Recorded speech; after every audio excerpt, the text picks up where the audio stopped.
Have you ever wondered why the news plays the same 5 stories again and again? Let me give you a little hint. Brainwashing and repetition is the most basic form of brainwashing. Join me as we look at the news cycle and talk about why the mainstream media is so gutless and afraid to report the truth.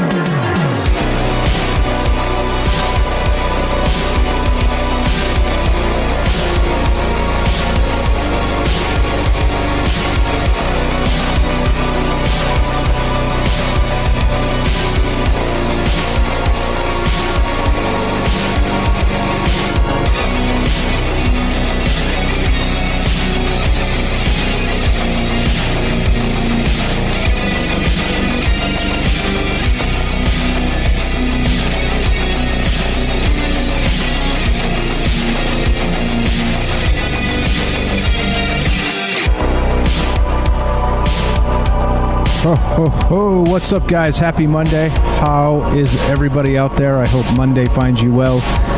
And this is Troubled Minds News. And I'm Michael Strange, and this is the show where we talk about how the news is the conspiracy. I mean, that's really what this is about, after all, is it not? And it just seems weird, right? Like every single thing out there, every topic, no matter what you look up, whether it's global warming or democracy even, or there's so many definitions that are so contradictory, and it's just absolutely upside down and insane. And that's why we get together and talk about this stuff. This show actually started with another little show called Troubled Minds. And let me turn my volume up. One moment, please. What's up, guys? I see you there in the chat. All right, that's better. That's better. And so, Troubled Minds is a show that we talk about aliens, conspiracy, the paranormal.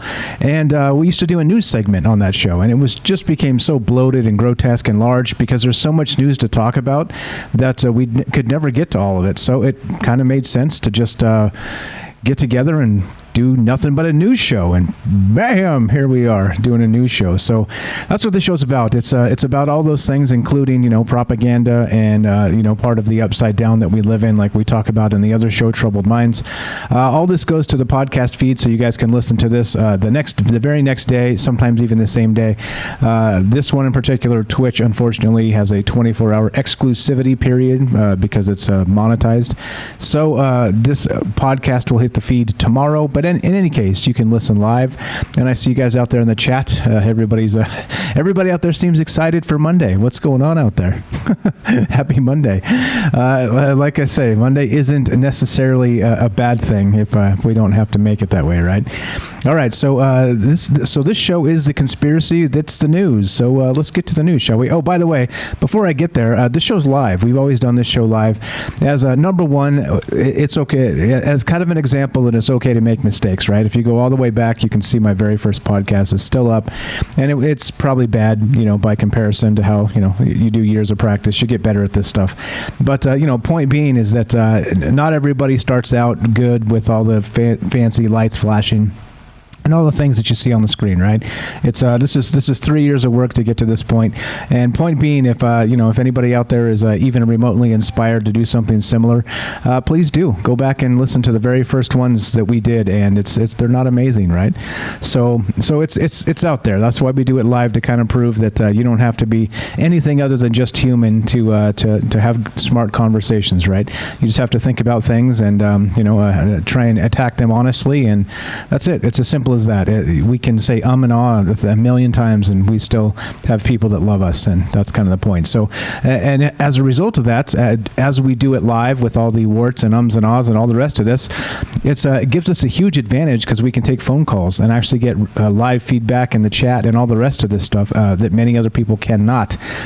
Specifically podcasters that dice everything up in the laboratory and then put it out without the ums and the ahs and the perfectly scripted everythings. Well, we don't do that. that. 702-957-1037 is the phone number you can call. We have the phone line up, and we also have the Discord running. If you want to be part of the show, you can use either of them, and troubledminds.org is the official website. You can find the phone number and the Discord link at troubledminds.org. And that's what's up. Let's get to the news, shall we? What's up? Happy Monday, guys. I see there in the chat. How is everybody? All right, let's start with this. This is from livescience.com, and you guys know how I love how the media handles climate change, right? Well, here we go. Here's another perfect example of this. As you know, I will link my sources as we go, so all this will go in the chat, and then this will also go in the description box on YouTube and everywhere else, so that you can find my links, so you see that I'm not making this stuff up. All right, let's go to this. So Live Science reports a wobble in the moon's orbit could result in record flooding in the 2030s. New study finds. Hell yeah, right? Hell yeah. Climate change has already increased the frequency and severity of hurricanes, they say, and other extreme weather events around the world. But there's a smaller, less splashy threat on the horizon that could wreak havoc on America's coasts. Yeah, that's right.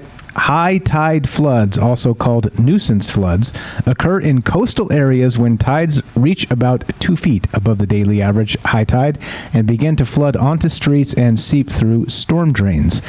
True to their nickname, these floods are more of a nuisance than an outright calamity, inundating streets and homes, forcing businesses to close and causing cesspools to overflow. Well, that sounds like COVID, actually. But anyway, I digress. But the longer they last, the more damage they can do. Weird. The U.S. experienced more than 600 of these floods in 2019, according to the National Oceanic and Atmospheric Administration, NOAA.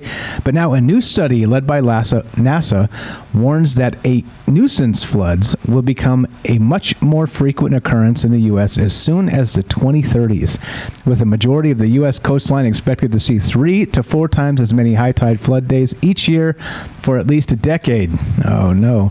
Right? Floods, fires, hurricanes, you name it, it's coming, guys. It's if we can talk fear, we're talking fear, and livescience.com is no exception here. In any case, well, don't worry, the floods are on the way, because they said so, right? This study. Here we go. The study, published June 21st in the journal Nature Climate Change, warns that these extra flood days won't be spread out evenly over the year, but are likely to cluster together over the span of just a few months, and coastal areas that now face just 2 or 3 floods a month may soon face a dozen or more. OMG! And so, of course, you would expect that Barack Obama didn't buy a mansion for $12 million on Martha's Vineyard, which apparently is right on the water. That's problematic? No, I think that's problematic. I'm just pointing it out that some of these folks that are, saying all this climate stuff and all the rest of this and the climate alarmism, that's my biggest beef with all this. Like I said, there's no doubt in my mind that we're changing the climate in some capacity as people, because there's billions of us, right? It's happening.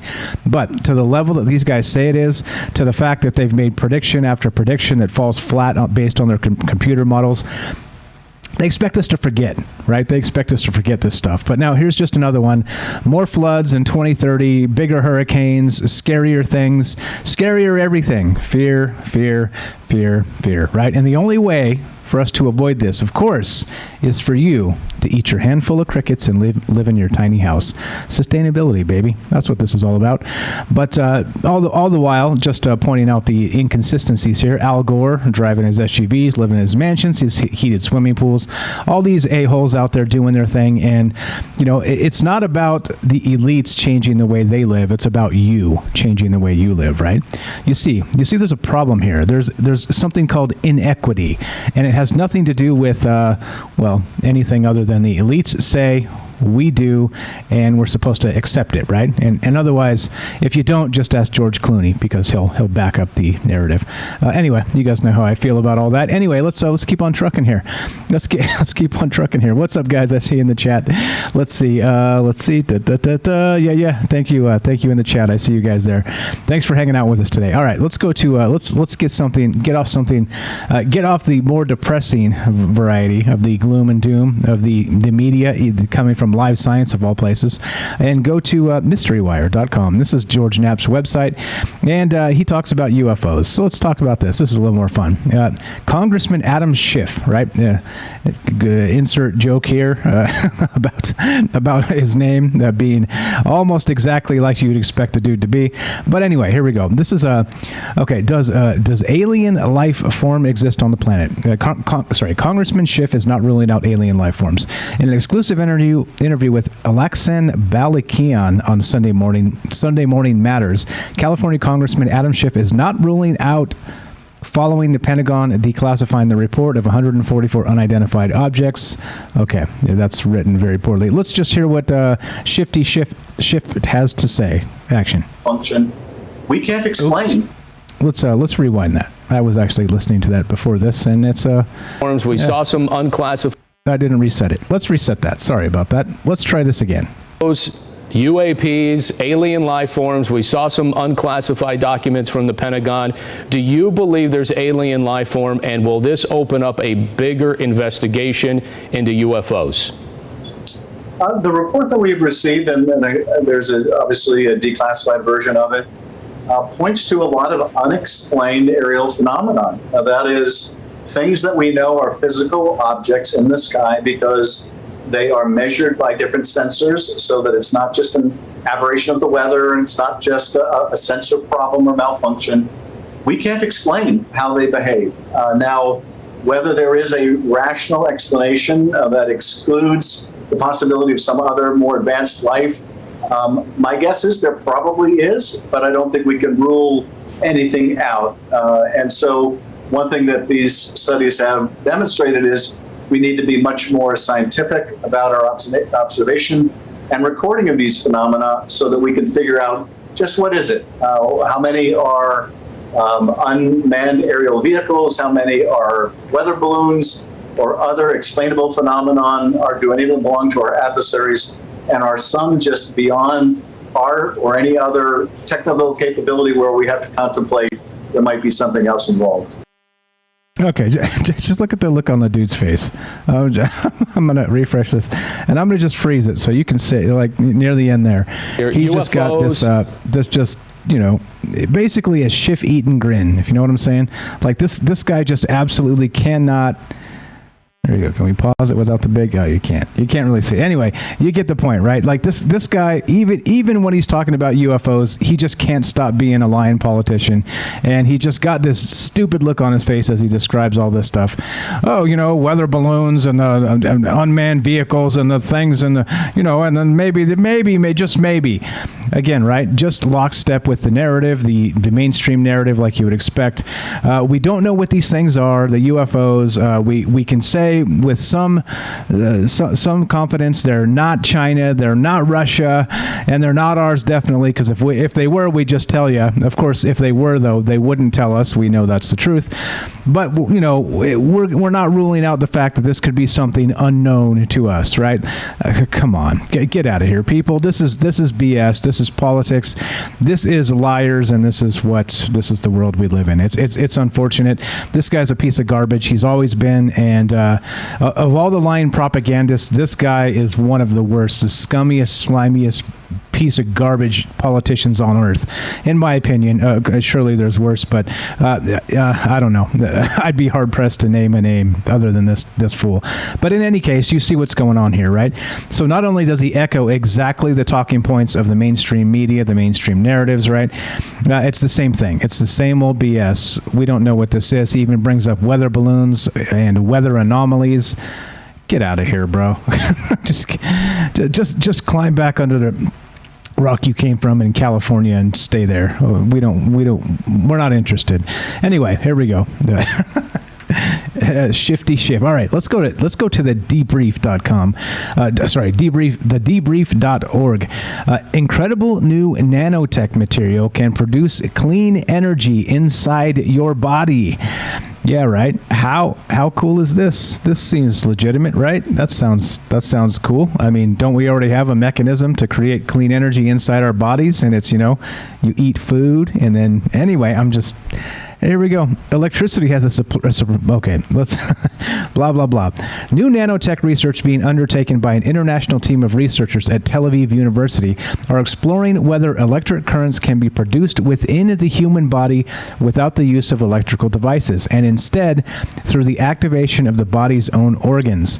With the help of a new biological material similar to collagen, the researchers say the body may be able to produce its own clean energy that can be used to power devices implanted within the body, which may no longer require batteries in the future. Yes, right? The research appeared in Nature Communications and was led by Professor Ehud Gazit.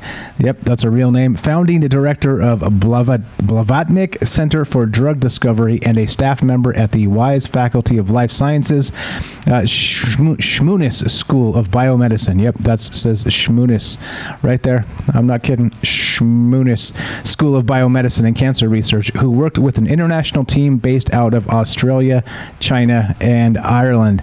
Yeah, according to Gazet, collagen, the most abundant protein in our bodies, is a biological material with a variety of physical properties that include both flexibility and mechanical strength, which make it uniquely suited for a variety of medical applications. The problem is that in terms of its molecular structure, collagen is complex and therefore somewhat difficult to use. Scientists who study collagens, okay, anyway, point being, right, I'm not sure, like again, right, everything seems to be based on, well, we're going to put these gizmos in the body, and then we're going to find some ways to power them with some things that, don't necessarily need batteries. Batteries not included, right? So I don't know. This is fine, right? This is fine. It's all fine and well. Incredible new nanotech material can produce clean energy inside your body, right there. Like I said, the upside down, right? The upside down. Yeah, this stuff's weird, right? Yeah, there you go. Let's file this under what could go wrong, says 40s AM, and I couldn't agree more. What in the world? All right, speaking of what could go wrong, let's look at this. This is from a website called cp24.com, and this is just insane. This is well, yeah. You guys facepalm yourself, because I'm about to do it. World Health Organization urges countries to stop dangerous trend of mixing and matching COVID-19 vaccines. Let's also file this under how could this go wrong? I got an idea. Let's put the last article and this one together, and then we'll mix and match the Johnson & Johnson, the Pfizer, and what's the other one? I don't even know. And then we'll do the electrical charges, no batteries required. And we'll see if, you start glowing in the dark like a nuclear cockroach, because who the hell knows, right? There we go. The World Health Organization's chief scientist on Monday advised against people mixing and matching COVID-19 vaccines from different manufacturers, calling it a dangerous trend, since there was little data available about the health impact. Quote, "It's a little bit of a dangerous trend here. We are in a data-free, evidence-free zone as far as mix and match." Somia Swarm. Let's get Microsoft Mike to help with that name. Let's there we go. Let's do that. It's a little bit of a dangerous trend here. We are in a data-free, evidence-free zone as far as mix and match, Somia Swaminathan told an online briefing. Somia Swaminathan. Somia Swaminathan. Right? I'm just saying. Microsoft Mike said it, so it's a real thing now. Quote, "It will be a chaotic situation in countries if citizens start deciding when and who will be taking a second, third, and fourth dose." Oh, I see. So they're already setting this up for the second, third, fourth dose. We're talking about mixing and matching speedball COVID cocktails now. Is that what these are going to be called? What the hell is this? And then not only that, I don't know. Like I said, let's just file this under how could this go wrong? And well, here we are. I don't know. This stuff to me is a little bit terrifying. If people are like, yeah, let's just double them up.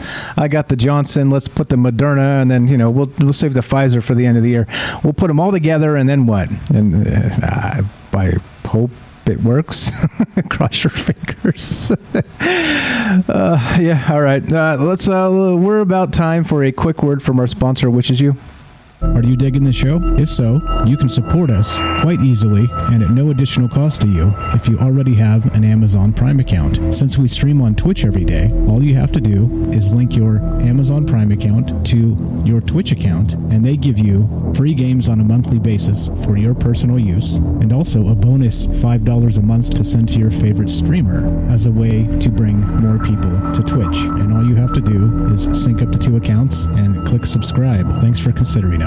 All right, so let's keep on trucking, shall we? This is from theguardian.com. Robert shared this in the Discord not too long ago. And by the way, if you haven't joined the Discord yet, you are basically outside of the Cool Kids Club. So get your ass in there, troubledminds.org, click the Discord link. Lots of smart people sharing ideas and links and all kinds of stuff in there. There's pretty much only, a couple rules. Don't spam and don't be a D-bag. It's as simple as that, right? Here we go. From The Guardian.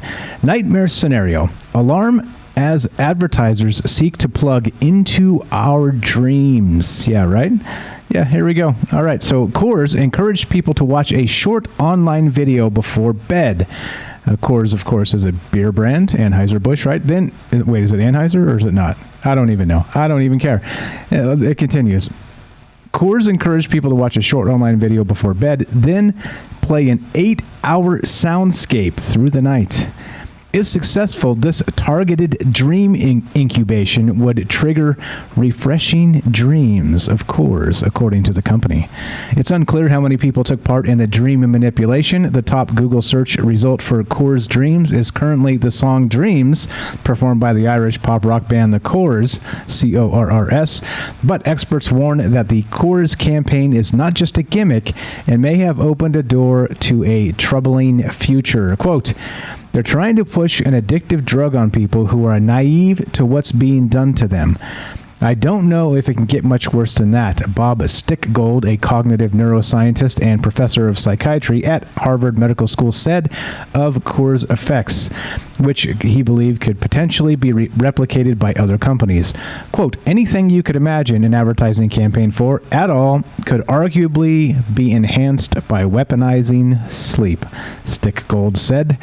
Stickgold was one of the co-authors of a recent open letter which sounded the alarm over companies using targeted dream incubation in June.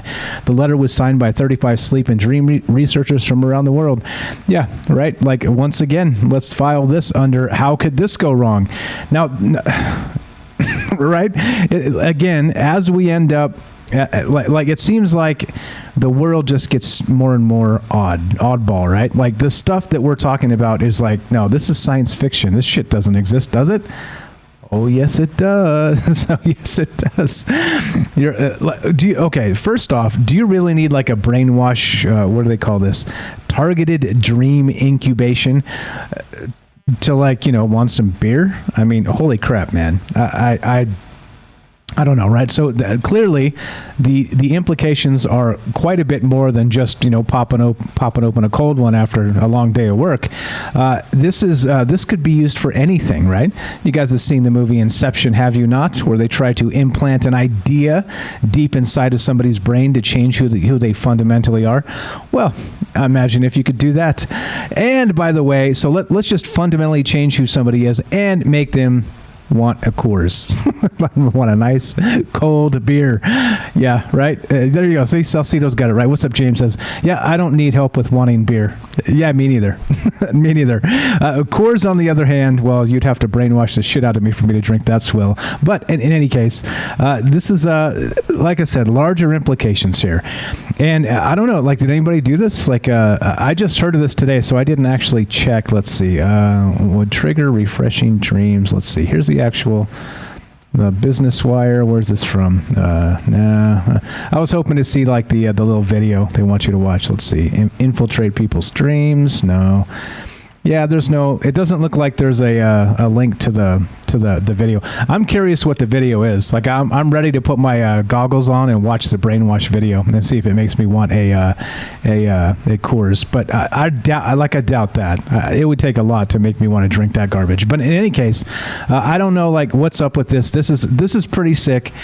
And so not only have we talked about in the past scientists trying to right? Like, kind of create dream states with advertising jingles and things like this, right? I mean, this is what's happening now. It's already happening on TV and things like this.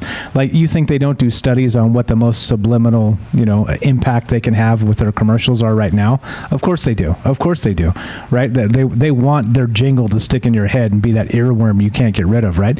That's the whole idea here. But now, if people are like, yeah, I don't know who would like literally just be like, okay, cool, let's try this. Let's see if it makes me want some Coors tomorrow. Isn't that the worst idea you've ever heard? Isn't that just the worst idea? Yeah, there you go. Robert says ads. What about your Amazon Echo suddenly pouring out ads while you sleep? And not only that, how about barely audible ads that just your subconscious picks up because you're sleeping, right? So it's not enough to even jostle you or wake you in any way, but you're hearing exactly what the hell's going on because Alexa told you so. Yeah, this is creepy stuff, and I don't know. I'm gonna make a recommendation, guys. Don't do this, please. Just don't do this. All right, let's continue. This is from the Jerusalem Post, and yeah, this is weird, right? Dumb AF. What's up, Elena? Yeah, dumb AF. All right, yeah, dumb AF. Here's another one. The Jerusalem Post reports this. Asteroid impact could be deflected by hijacking TV satellites. This study says. Yeah, that sounds very sci-fi, does it not? Let's read some of this. All right. An asteroid hurtling towards Earth and impacting the planet is one of the most devastating possible disasters that could happen. And this scenario and the various means of combating it are staples of the many science fiction series or TV films that are broadcast on television. But the satellites capable of making these very broadcasts may just be the things that can save the planet. TV broadcast satellites, according to a study by European company Airbus Space, can easily and quickly be essentially hijacked and repurposed into a means of deflecting an incoming asteroid. Oh, sweet. Despite the seemingly far-off nature of a possible asteroid collision, the scenario is far from unlikely. Astronomers around the world, including NASA's Planetary Defense Coordination Office, the PDCO, work to monitor all nearby asteroids and calculate their trajectory to see if any of them pose a threat to the planet. And asteroids have struck the planet before. The most famous incident in recent memory was the 1908 Tunguska event, when an asteroid exploded over the Earth's surface in part of Russia. Right? Everybody remembers that. 1908. Totally. Now the thing is this. Let's watch part of this video. This is from how is Airbus helping protect Earth from asteroids? It's a little bit long, but let's see. Let's see what it says. Let's see. If we have a little video to play, why the hell not? Let's let it rip. Let's go. There we go. There you go. Let's do that this way. Action. Emergency asteroid deflection. Yeah, now we're talking. This is better than most Hollywood movies already. Are we already prepared to deflect an asteroid heading towards Earth? The video says. And that's exactly what the FAST-KD study is addressed. What are the prerequisites? What exactly do we need to prepare in order to successfully prevent an asteroid impact on Earth? For which deflection scenarios do we need to prepare? There are two characteristic different impact scenarios.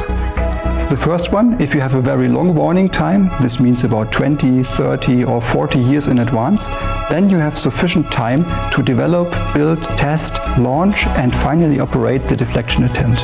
If you have a very short warning time, meaning perhaps just 3 years or 5 years in advance, then there's no chance. You won't have enough time to build and test it and launch it. So you really need to have it already prepared and ready for the launch in your garage, or how we say in our assembly and integration facilities. Okay, never mind. That's a little long. So anyway, I've linked it. This video is almost 4 minutes long. We're not going to play the whole thing. But point being, they think they can repurpose television satellites to actually stop this from happening by kind of hijacking them, using them as drones, and maybe ramming them, I guess. Is that the idea here? I think that's the idea here. Let's see. Our proposed solution put forward by NASA's PDCO and Johns Hopkins University is a double asteroid redirection test mission, which proposed sending a rocket to an asteroid to utilize speed and its impact to alter, an asteroid's trajectory ever so slightly enough to throw it off course. So I think that's the weird part about this, right? Is that it seems like maybe throwing an asteroid off course and with zero gravity or any kind of any of that it seems like it'd be an easy thing, right? But I'm not so sure about that because, well, it's in space after all, and some people don't believe space is real, so we're gonna just leave it at that. But I don't know. I think that this is. Well, we'll see. If they think they got a plan for this and they think they're going to do it, yeah, that's cool. I mean, I'm cool for that. Let's, do we really need all those TV satellites anyway? You know what I'm talking about? Let's just get rid of that crap because, yeah, it's just more brainwash all the time.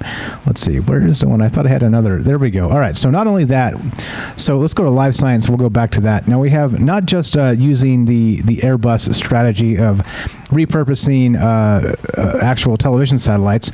We have this. China wants to launch asteroid-deflecting rockets to save Earth from Armageddon. The asteroid could be rammed by 23 of China's Long March 5 rockets. Like I'm saying, we just have to bump it, right? Like, you just have to get out there and bump that sucker, and it should be fine.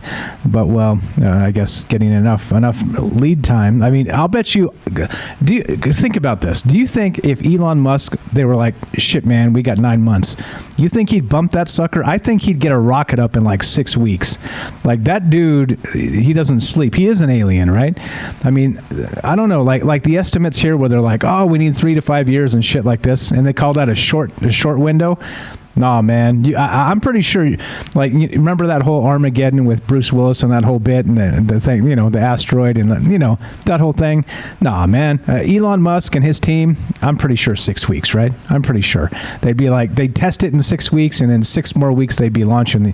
Yeah. Anyway, so Chinese asteroid, similar thing here, except minus the Elon Musk, of course. Chinese scientists are planning to fire more than 20 rockets into space to divert an asteroid impact that has a small chance of one day ending life on Earth. Their target is an asteroid named Bennu, Bennu.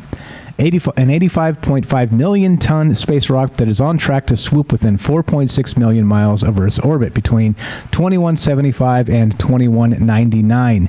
That's the year. 2175, 2199. So they have a long ass time, right? Like a lifetime or two from now till then.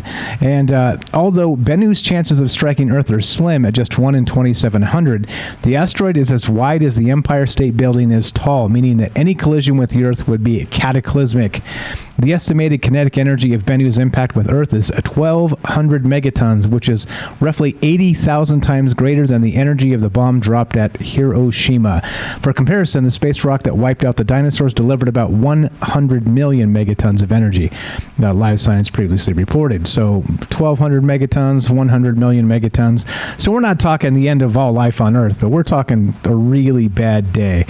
Scientists at China's National Space Center calculated that 23 Long March 5 rockets, each weighing 992 tons, pushing against the rock simultaneously, would be necessary to divert the asteroid away from a fatal course by nearly 6,000 miles.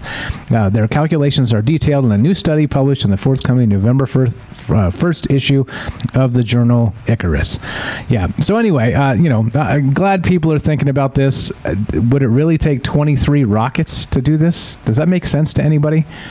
You need 23 rockets pushing simultaneously to move this thing. I mean, inertia in like zero gravity. I don't know. It's a good thing they're not asking me, because I'd be like, yeah, one should do it, right? One ought to do it. Let's set one up. Yeah, maybe not. I don't know. In any case, good they're thinking about this stuff, but interesting that the time frame is between 2175 and 2199, the asteroid Bennu. And a very bad day.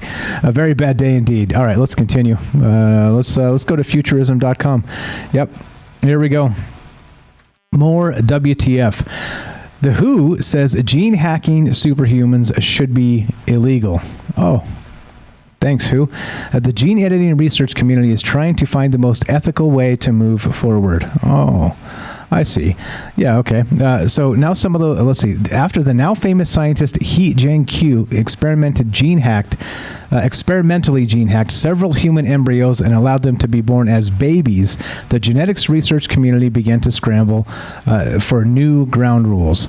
Now some of those rules are starting to take shape. The Wall Street Journal reports a special, now this is so gold, the World Health Organization advisory panel. So we're taking information from the WHO, right? The World Health Organization, who again lied about COVID, blocked for China,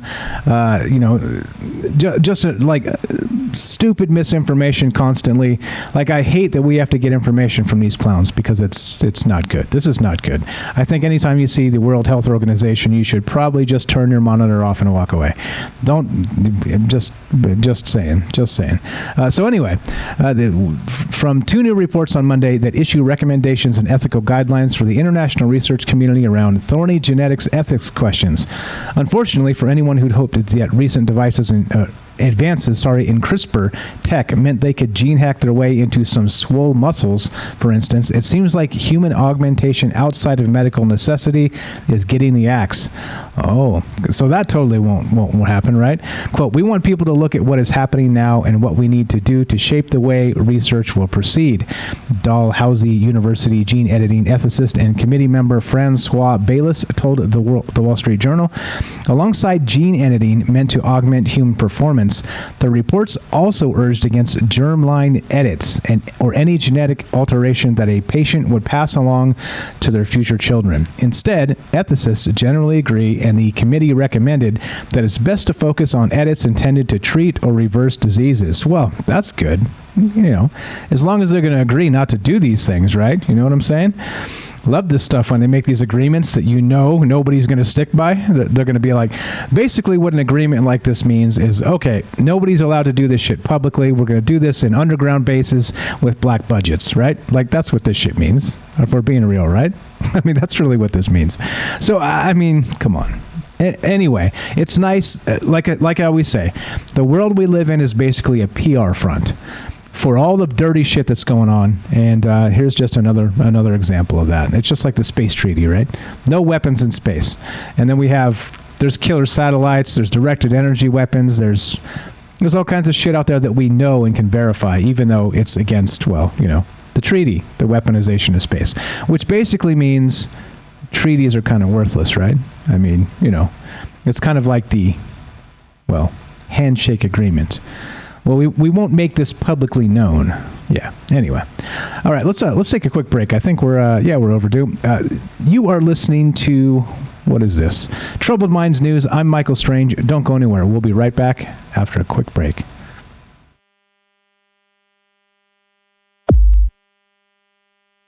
Okay, welcome back to Troubled Minds News. Let's continue, shall we? Let's continue with the PR front of Troubled Minds News, which would be me, which is also the black budget version of the dirtiness that goes on behind the scenes, which basically is none of that. But, here you go anyway. Here we go. This company sells, this is from CNBC.com. This company sells passports to Americans looking for a tax break on their Bitcoin profits. As always, right? Don't get me started on taxes. However, this is the type of stuff that's going on. It's been going on for a long time with the Panama Papers and, all this other stuff. These rich mofos running to different parts of the world for their tax breaks, right? Well, now we have this company that's actually providing passports to people that are crypto rich, right? So if you don't know how it works, let's say you invest a bunch of money in crypto and never cash it out, and that shit swells into, several million or 10 million or 100 million or whatever, right? Tons of money. Let's say it just turns into a shitload of money. Well, then it's not taxable until you cash it out, turn it into fiat currency, or swap it for another crypto, right? That's the way the rules work right now. But so what happens is let's say you invest, let's say a few $1,000s, and it just swells incredibly and you get millions, right? Then even on your tiny investment, it's not the investment that you put in, it's the amount you take out. So then the government is entitled to 40% of that shit or something, right? So for nothing, right? Money for nothing and your chicks for free. So yeah, anyway, here we go. Russian expatriate Katie Anna Nina has spent the last 3 years helping people dodge taxes on their Bitcoin gains. It is all part of her mission to stick it to the man, one case of tax avoidance at a time. How could that go wrong, right? How could that go wrong? As the name suggests, Plan B Passport offers crypto-rich clients a path to a second passport to pick one of 7 mostly tropical tax haven states, all of which are exempt from capital gains taxes on crypto holdings. Quote, I was smart enough to figure out that $200 in Bitcoin will be worth $100,000 at some point, said Anna Nina. I don't think the government should have 40% of that. Yeah, right? Right? I don't know. Yeah. And then, tax more on top of that and then the other things and everything else. And don't get me started on taxes. I warned you guys not to get me started on taxes. Anyway, so this is how it works. Every year, Plan B Passport helps hundreds of people from countries like the United States, the UK, Australia, and Canada obtain a second passport in one of 7 countries. St. Kitts and Nevis, Antigua and Barbuda, Dominica, holy crap, what are these? Grenada, St. I don't even know what these places are. Oh, and Portugal. I know that one, Portugal. Where the hell are these places? Let's get some help from our lovely assistant, Microsoft Mike. These places are where are the tax havens currently, and I did know Portugal because, well, that's probably where I'm going to move soon. Well, I'm not a crypto millionaire yet, but when I am, I tell you what. Here we go. St. Kitts and Nevis, Antigua and Barbuda, Dominica, Vanuatu, Grenada, St. Lucia, and Portugal. There you go. So all of that. Like I said, I don't even know where half those places are. I can't even pronounce the other half, so it's all good. But in any case, so those are the places where you can get your tax skirt the taxes on. So the company works in tandem with each government's residence or citizenship by investment programs. Quote, it's an attractive way to draw on foreign investments and especially prominent in countries with few natural resources, said Ernest Marais, an attorney with international tax law firm Anderson. So there you go. I don't know. This is the way it is, and this is the future, right? The future is going to be this. Eventually, very much like Elysium, right? The tax haven is going to be the people with a ton of Bitcoin are going to go live on the satellites, and all the rest of us are going to live here with the dirty water, right? Yeah. Yeah, that's what's going to happen. But anyway, this is a nice start, isn't it? This is a nice start. So if anybody knows the way to quick crypto riches, let me know. I'd love to cash in and go move to the satellite. It would be fantastic. All right, let's go to CBS News. Yeah, this is pretty cool. A planetary conjunction happening right now, tonight. How to watch, this is July 12th, how to watch Venus and Mars align in a unique planetary conjunction tonight. Yep, it's happening. So our sister planet Venus, the planet with the closest orbit to the orbit of Earth, is sometimes, okay, we already know that, referred to as the morning star or evening star based on whether it's visible around sunrise or sunset. This month, it's the latter, with the rocky, hellish, hot world appearing low in the west during the half hour following sunset. All month long, Venus and Mars, Earth's other neighbor, will be moving closer and closer together.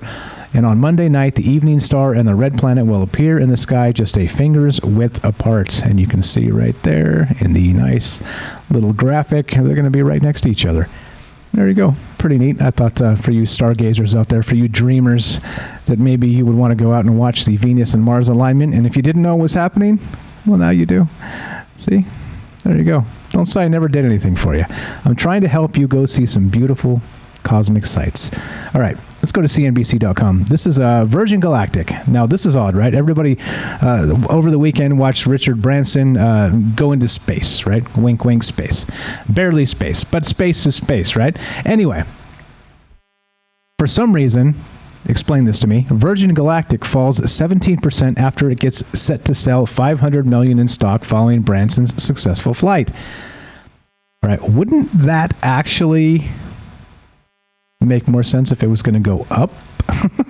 I just don't understand what's going on here. I don't, like, again, right? I don't. Anyway, so if they're going to sell a bunch of stock, the price is going to go down. I don't know. I'm not trying to figure this out. I kind of don't even care. But I was just like, wait, does that make sense at all to anybody? The stock for Virgin Galactic falls at 17% after it gets set to sell $500 million in stock following Branson's successful flight.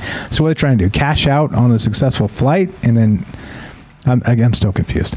Anyway, Virgin Galactic, which shares another, the ticker SPCE, fell 17.3% after it filed notice of its stock sale offering with the Securities and Exchange Commission.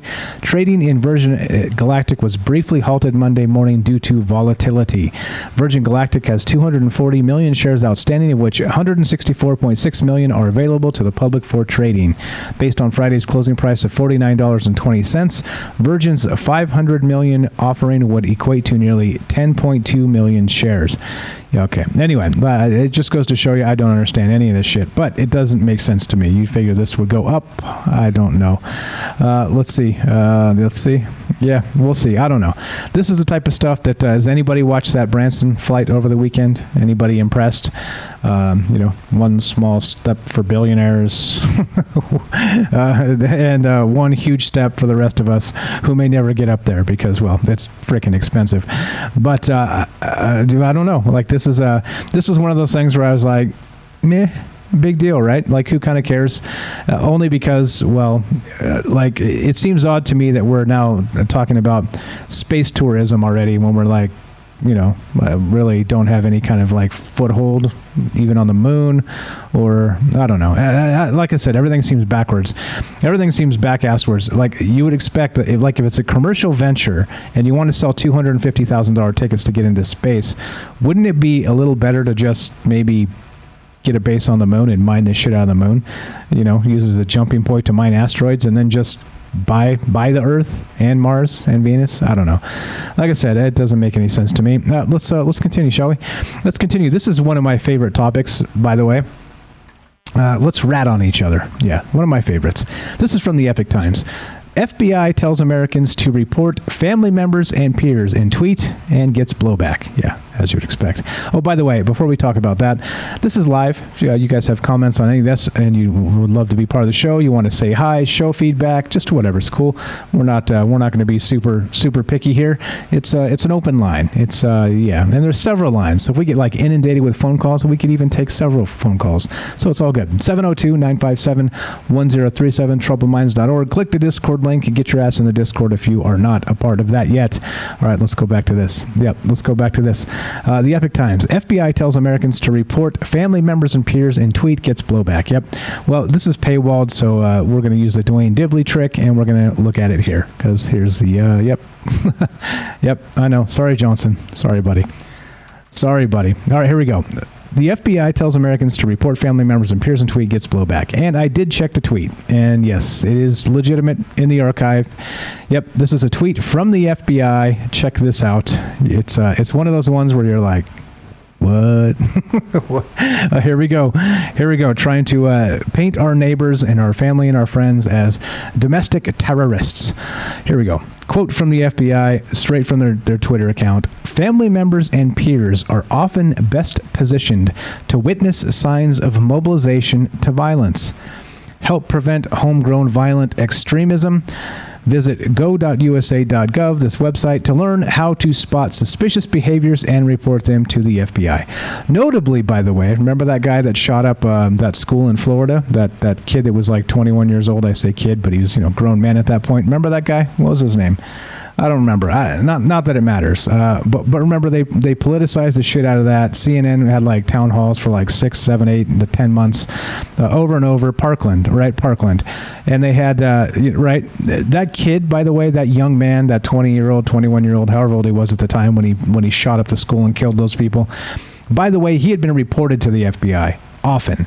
Not only that, he had been reported to the local sheriff dozens of times, and they knew he had firearms and was potentially dangerous. So this is what I'm talking about, right? So it seems to me, and I've said this before, that, and I'll continue to say this, that they're not really looking to stop these things, right? Because, I mean, they get these tips all the time, right? I mean, like, this stuff is normal. Like we know when somebody needs help, right? When somebody is probably going to, sprig out and do something terrible, right? Well, you kind of have a feeling. You got a gut feeling about it, right? But they get tips on these things, and then these tragedies still happen, right? So what are they really looking to spot? I mean, they're probably looking to go after guys like who? Like, well, I don't know, me, right? I mean, I haven't had any problems yet, but I'm not foolish enough to believe that I may not have issues with this eventually. because they want to get into what I'm doing, right? They want to be able to stop. Not, like I said, not me. There's people that are way have a much larger reach, way smarter than me, all that stuff. It's fine. But what I'm trying to say is, it's like, they've been reported. There've been like tons of like instances, and if you want me to dig them up, I'll dig them up. All right, but there've been instances, let's say several plus anyway, that reports have been made and nothing happens, and these tragedies still come to fruition, right? I mean, what about the Vegas shooter, right? I mean, like things like this, like they knew what was up with this guy. Like they acted like they didn't after the fact, but they knew he was on the radar. Anyway, point being, like, they kind of know. They have these terror watch lists for a reason, but then what happens as a result? Well, there you go. So anyway, family members and peers are often best positioned to witness signs of mobilization to violence. And very much like Facebook has also said recently that, you may have been subjected to extremist content. Yeah, that's what's going on here. Again, like I said, just pay attention. Pay attention to what's happening, because it seems to me like they're trying to Anyway, let's read some of this. The FBI is receiving criticism for a tweet it posted on July 11th that suggests Americans should monitor family members and peers for signs of mobilization to violence and report suspicious behaviors in an effort to prevent extremist activities. Yep, we read the tweet. Within the tweet is a link to a government booklet written in 2015 regarding signs that someone might be considering violence, but the publication mainly pertains to Islamist terrorist organizations, including ISIS and Al-Qaeda. Quote, it is important to consider the totality of circumstances when observing potential indicators, as some factors may increase the risk of extremist violence in a given situation, the booklet says, adding that some factors include an individual who has an inability to cope with changes or perceived failures in relationships, school, or career. A, quote, history of violence and unstable mental state, social isolation or inability to join with or relate to others, and a possession of, access to, or familiarity with weapons or explosives should be flagged, the FBI wrote. And so how many people do you think are already like that out there? How many people do you think? Like, you think it's hundreds? You think it's thousands? You think it's tens of thousands that kind of fall into this thing, right? This description right there of, antisocial people with, disengaged from society, with access to firearms, that may be a high risk for violence, right? How many do you think? I mean, I don't know. I have no idea. I'm just wondering, like, do you think it's, there's 330 million people, 340 million or something like that in this country. So do you think just in this country there's maybe tens of thousands of people like this? I would think probably. And I would think probably they're already being watched, right? Or reported, or have been reported. But I don't know. Like, it seems, once again, it seems like, okay, so clearly you've got a watch list of people already. So are you going to do something, or are you going to not, right? Like, is it that pesky Fourth Amendment and stuff like that gets in the way? I don't know. Like at what point, right? At what point do you do something? At what point do you not? And then you can't literally just like send us all the data and then not be stopping shit, right? So I don't know. So I guess maybe if you listen to CNN, there's 500 mass shootings this year already, or some shit like that. But is it really though? I don't know. Anyway, like I said, it just seems like a bunch of BS, all this. And don't forget, report your family members and peers when they're signs of mobilization to violence. Just saying. Yeah. Let's see. Yeah. All right. We're about to finish this up. We're about done. Final one. Let's go to this. Now this is rich. This is fantastic stuff right here. This is from BBC. The BBC, one of those fantastic news sources, just slightly less well known than CNN for their perfect journalism. Google boss Sundar Pichai warns of threats to internet freedom. That's rich. Oh, really? Google boss? Got it. Well, I'm glad you're concerned, because I mean, like there's probably a lot of people you smack down with your YouTube policies and all the rest of the shit you do. By the way, YouTube is owned by Google. For those that didn't know, almost everybody knows that, but I think it's worth mentioning. That was my leap in logic. Here we go. The free and open internet is under attack in countries around the world. Oh, I see. Only in other countries. Google boss Sundar Pichai has warned. He says many countries are restricting the flow of information, and the model is often taken for granted. In an in-depth interview with the BBC, Pichai also addresses controversies around tax, privacy, and data. Did somebody say taxes? No. Let's not say that. And he argues artificial intelligence is more profound than fire, electricity, or the internet. What does that tell you? What does that tell you about what's going on out there? Think about that. He argues artificial intelligence is more profound than the discovery of fire, electricity, or the internet itself. Skynet, anybody? Yeah. Pichai is chief executive of one of the most complex, consequential, and rich institutions in history. Okay, there we go. Anyway, so he says, quote, I view it as the most profound technology that humanity will ever develop and work on, he said. If you think about fire or electricity or the internet, it's like that, but I think even more profound. Artificial intelligence, of course, is at the base, attempted to replicate human intelligence in machines. Various AI systems are already better at solving particular kinds of problems than humans. Yep. Anyway, blah, blah, blah, blah, blah, blah. Taxing tech. Now, interestingly, right, this rich guy and running Google, and right, Google gets defensive on matters relating to tax. But notice, not taxing me or taxing you, they could give a shit about that because it's a grotesquely unfair tax system as it is. Like I said, don't get me started on taxes. But here we go. For several years, the company has paid huge sums to accountants and lawyers in order to legally reduce their tax obligations. You see? So you pay one way of the hustle and you're good, right? Because you're creating some jobs or some bullshit. But then you're still part of the hustle because it's a broken tax system. And he's bitching and moaning about that. For instance, in 2017, Google moved more than $20 billion to Bermuda through a Dutch shell company as part of a strategy called Double Irish Dutch Sandwich. There you go. What does that sound like to you, other than something that's probably extremely delicious? But the Double Irish Dutch Sandwich is also a tax avoidance scheme, right? So at what point is tax avoidance tax evasion? And at what point do when you run people out of the country because they make money, are you really helping everybody else who can't afford to flee? You see what's going on? Like it's broken. It's broken. It's broken. And then if you can't afford to pay lawyers and accountants and have the dream team of tax avoidance, then you just get fucked anyway, right? Like I said, don't get me started on taxes. I responded to this anyway, blah, blah. I don't care. This guy's a dick, and he's full of it. And, he should be concerned about taxes on you and me, not taxes on Google, because they're shitting billions anyway.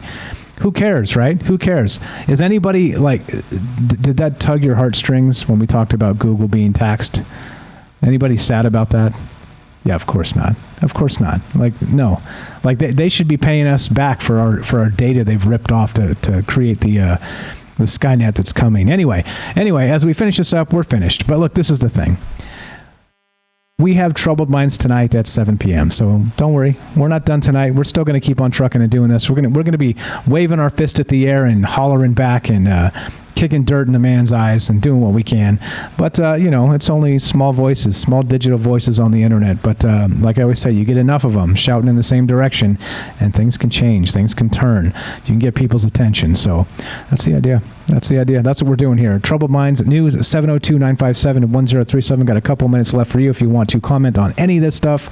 TroubledMinds.org, join the Discord. And a great way to send me articles if you want them featured in this is to join the Discord. Send them. 40s AM is dropping tons of articles in there all the time. Thank you very much for that.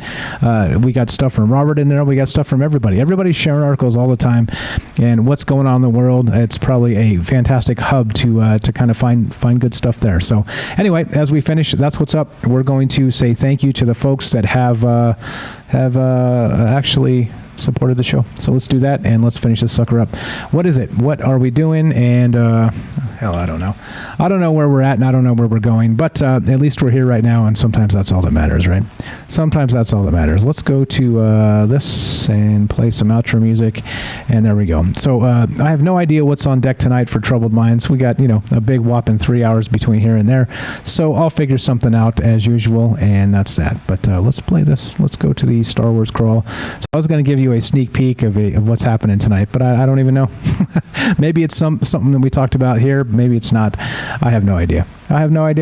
No freaking clue. But let's watch this. These are the folks that have subbed up to the channel that are help supporting us. Like I said, if you're supporting us at this point, you're paying the bills of the show. I appreciate that a lot. The phone number is expensive, and the hosting we took care of because we got this new deal with Spreaker and some other stuff. So we got some other bills handled, and so instead, the small amount of money that's coming in is going to ads for discoverability. So if you want to help the show, right here, sub up on Twitch. Again, if you got an Amazon Prime account, it's free for you. You've already paid for it. It's included in your Amazon Prime. And if you're like on a family plan, so if you're like I actually share an Amazon Prime with a member of my family. So both of those people on the plan can also sub up. So if you're like kind of like a family,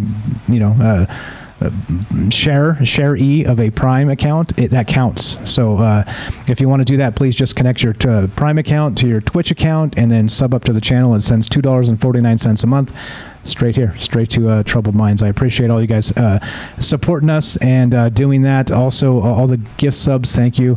The Patreon folks, thank you. We got another bonus show coming up this month. I'll try and get something together, let you know when. And that's what's up. That's what we're doing. Trying to be the hardest working man here and just get the information out and talk about all the things that need to be talked about. So there we are. That's what's on deck. Let's do this. We'll play the thing and do the out, and we'll see you in a couple hours. Let's do this. Yes, that's right. Episode 4, A New Hope. Nap time. I don't have time for a nap. I got to put a show together. A huge thank you to all our amazing supporters. Join the list today. The list: Twitch subs, AJ Dare, thank you. Alien Nichan, Dark Devious, 40s AM, Ident, J Up, Jay from New York, Noble Kal-El, Monochromatic, what's up Bailey? We got Not the Golf Channel, Quint67, Hi Robert, Stinky Carnival, Super Vike, Satan Claus, and the Patreon supporters. Thank you to Alien Nichan for doing both. Axel Steele, we got Dark Devious, Dwayne Dibley, we've got Hell21 and J Up as well, done both. Thank you. Matt Sal and Twigs. And there you go. There you go. It's as simple as that. Simple as that. Thank you guys so much. It does help a lot in putting this show where it needs to be. And I think more people need to hear this. More people need to have these type of conversations. And that's that. Thanks, guys. Have a fantastic afternoon. Happy Monday. Don't let it get you down. Troubled Minds coming up in 3 hours. And we'll be talking about some weird shit like we always do. Have a great one, guys. Michael Strange, out.